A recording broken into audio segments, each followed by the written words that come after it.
Hey yo, SIR, salute. Want to welcome y'all to the Surreal Life and also welcome you to Ground Sounds. So, you know, shots out AD, shots out CLE, shots out the city, uptown, downtown, Switzerland. Biggest thing to hit the streets since concrete. And check out for that Surreal Life coming soon, man. We're going to hit the streets fly like a plane crash. No deaths, though. What's good? It's your homie AD with GroundSounds.com. I'm here with the homie Sir, a.k.a. Sir the Investment, a.k.a. SIR. What's going on, boss?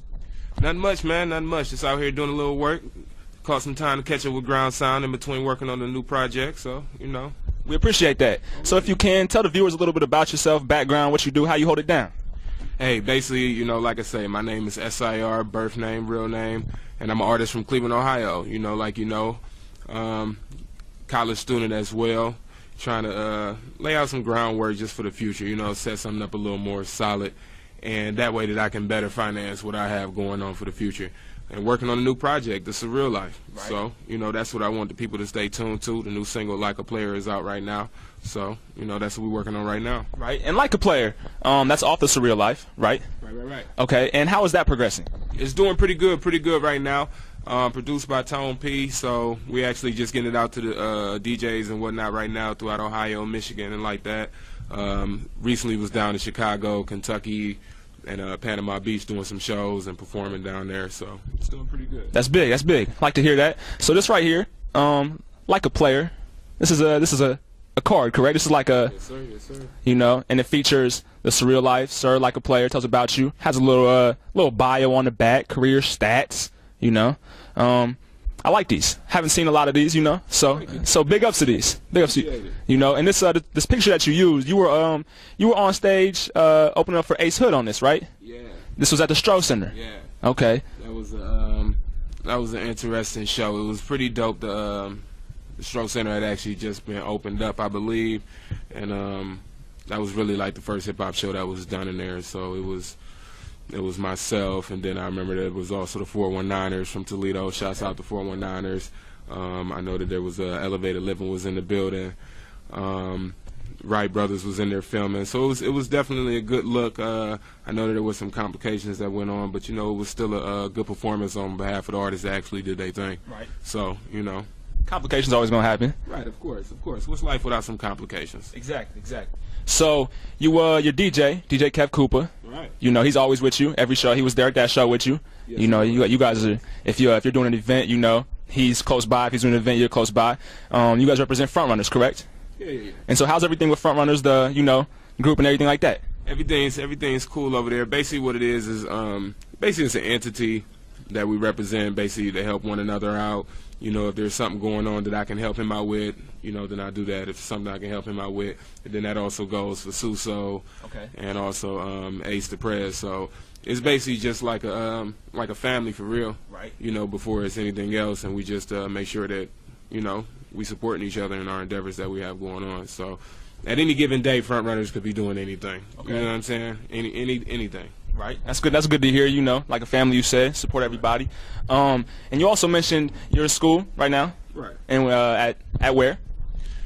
I'm over here out the way, man. I'm over here chilling down here in Ohio, man. But you know, I'm out here. If you know where I'm at, you know where I'm at. If not, got you. But you just know I'm almost done. So there you go. I'm about to be out here, bachelor with a bachelor. Come and catch you a master. You know, so spitting knowledge already. We out here. So is it true that you traded in the Jag for school? I traded in a Jag before I came to school, and school was one of the reasons why I did it. It was a big reason.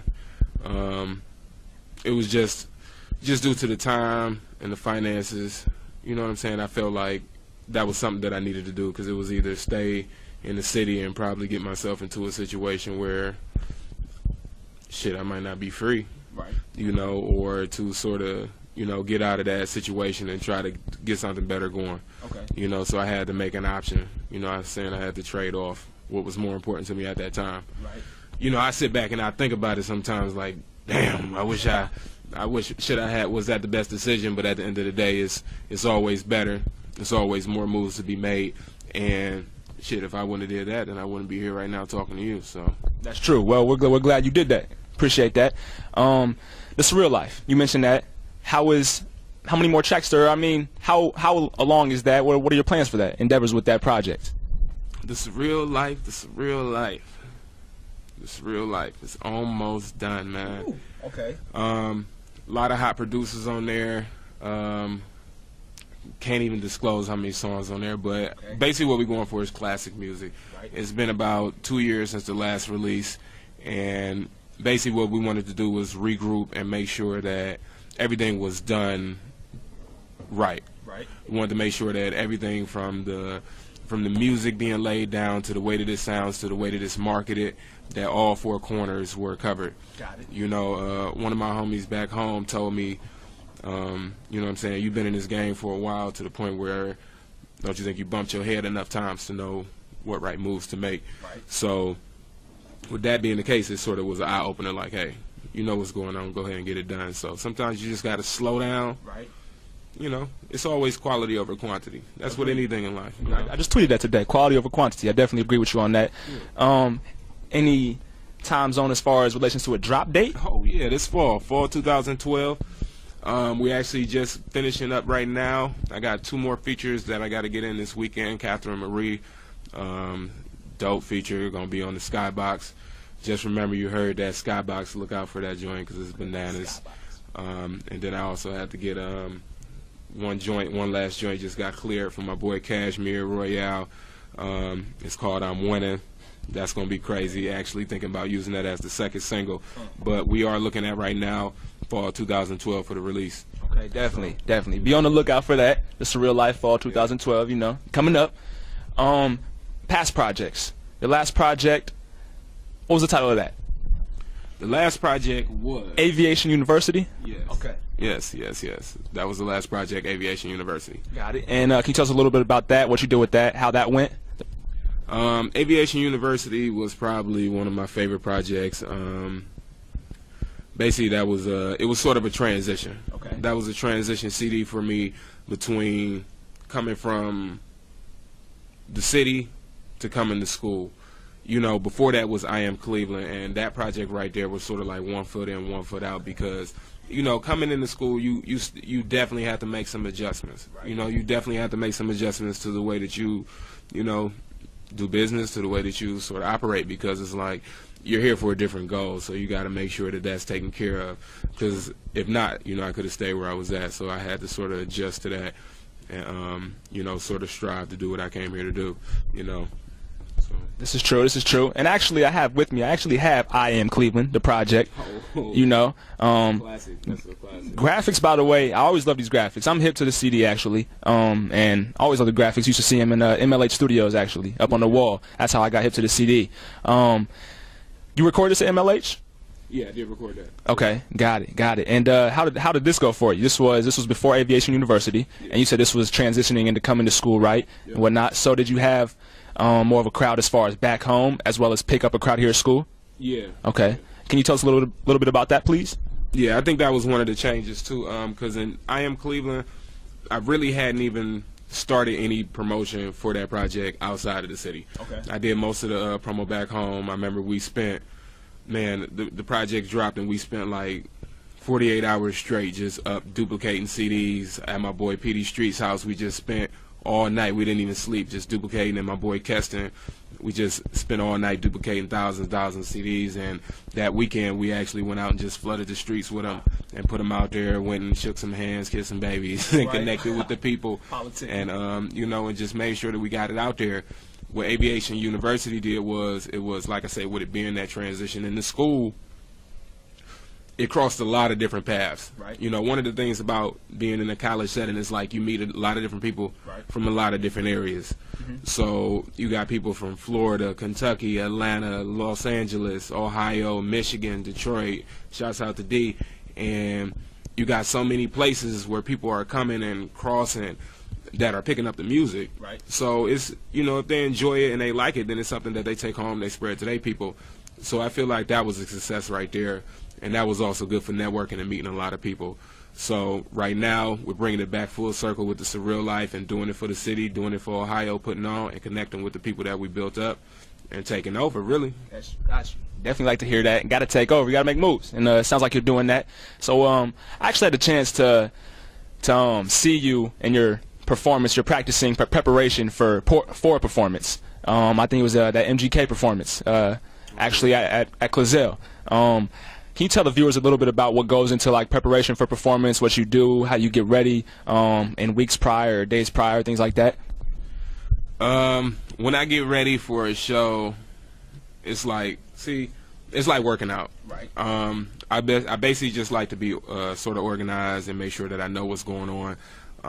Because I mean, when you get up on the stage, it's only so much you can freestyle. You got to have a little organization. Right. So basically, what I do is maybe like a week prior to I get into my little conditioning where I basically do like a cardio regimen, with my lyrics, and basically it's just pure cardio with the performance, just making sure that my stamina is where it needs to be. Because with me being a big guy, you know, and still liking to stay levitated at times, you know, I still have to make sure that I'm still in good shape. Right. You know?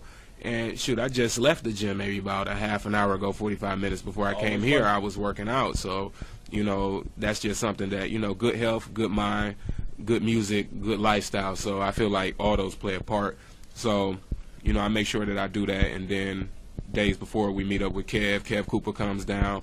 He actually will join in the cardio. Kev got in. He'll get in. He's run laps with me too, man. Okay. Back and forth. You know what I'm saying? We do laps. He's a big guy too. Yeah. So he does it. You know, Suso, Ace. You know. Okay.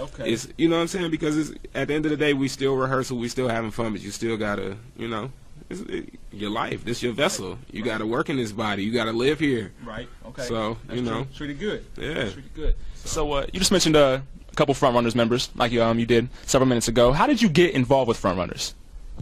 I got involved with Front Runners through the founder who actually had started it up, and he had contacted me and wanted me to be a part of it. Got it. Basically, what it had started out as was more of a marketing, Right. more of a marketing and promotion with doing parties and whatnot, and then also trying to expose the artists that were under there, because like I say, I'm an artist, and Suso and Ace are also artists as well. Right. And then with Kev doing his thing, being a DJ outlet.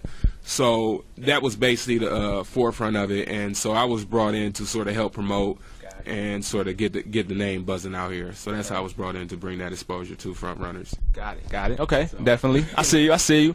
You mentioned that Aviation U was one of your favorite projects. Do you have a favorite track, possibly? Not even off the CD, but it's a favorite track in general? Favorite song that you ever done?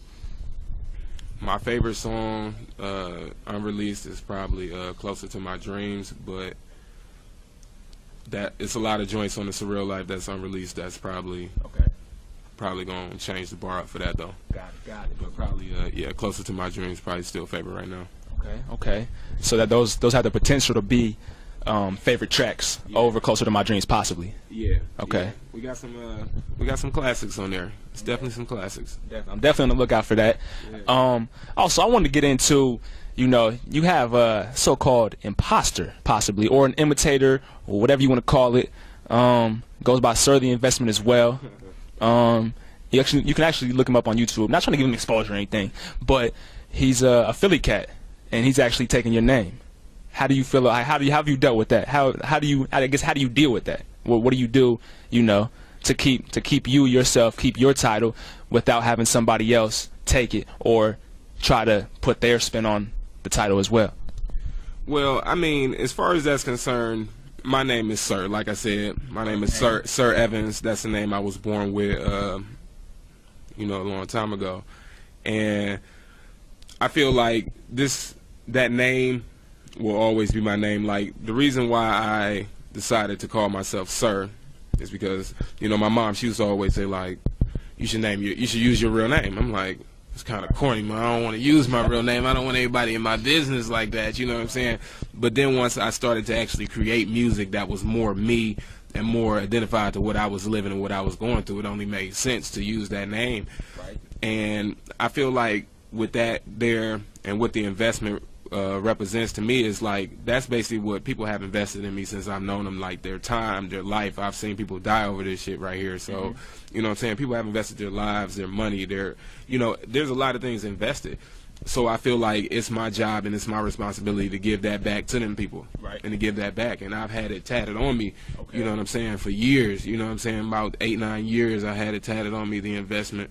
Right. And you know what I'm saying? It is what it is. Like, but my name is not Sir the Investment. My name is SIR, Sir. Right. Sir. And the first album, majorly recorded, is going to be called The Investment. Okay. So that's where that established from, and that's where that came about. So, you know, to each his own, you know, but that's how that came about. So if you were to come across this person, you know, an actual person, would there be a problem? Would there be conflict as far as, you know, approaching this guy or this guy, you know, crossing paths with you? I mean, I don't feel as though there's a problem unless problems are created. Okay. But I feel like the issue has never really been addressed to this date right now. So it's like, you know, there's never been any direct contact with him yet. So, you know, I feel like he knows I exist. I know he's out there. So, I mean, you know. Okay. Okay. That makes sense, though. You know, no hostility going on, really. That doesn't need to be going on, which is good.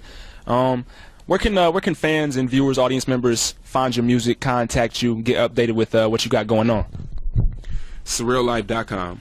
Okay. SIRREAL life.com. Like Sir Real Life. SirRealLife.com. Got it. Simple as that. And is there anything else that you want to add to the viewers? Just look out for the Surreal Life. It's coming soon this fall. Shouts out to Chemist. Shouts out to Tone P, Cashmere Royale, Annie Up.